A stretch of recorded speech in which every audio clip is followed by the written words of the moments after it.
ఏపీలో button politics heat ఎక్కుతున్నాయి. Button నొక్కి పేదలకు సంక్షేమ పథకాలు అందిస్తున్నామని సీఎం జగన్ అంటుంటే బటన్ నొక్కుడు సరే, బటన్ బొక్కుడు సంగతి ఏంటని ప్రశ్నిస్తున్నారు విపక్ష నేత. మొత్తం బటన్ చుట్టూ ఇద్దరు నేతల మధ్య మాటల తూటాలు పేలుతున్నాయి.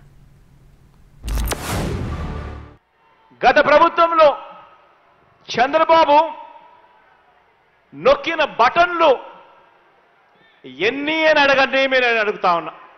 గత ప్రభుత్వంలో చంద్రబాబు నాయుడు నొక్కిన బటన్లు 0, పేదలకు ఇచ్చింది అరకొర.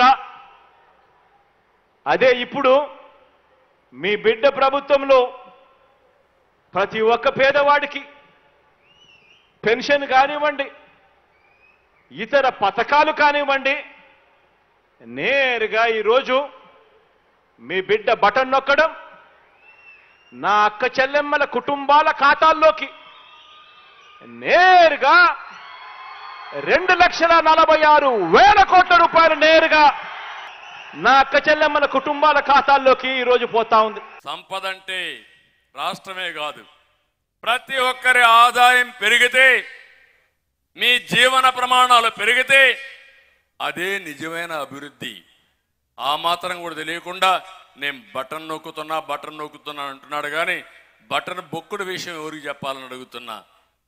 సాయంత్రం అయితే నీకెంత ఆదాయం వచ్చిందని ఆలోచిస్తున్నారు మీరు. ప్రజలకు ఏం మేలు జరిగిందని ఎప్పుడు ఆలోచించిన దాఖలాలు లేవు. మీరొక్కసారి కుటుంబాల్లో మీరు ఆలోచించండి. ప్రతి ఒక్క కుటుంబాన్ని ఒక రైతు, ఒక బీసీ, ఒక కార్మికుడు, ఒక నిరుద్యోగి ఈ ప్రభుత్వం వల్ల లాభం వచ్చిందా నేను అడుగుతున్నా.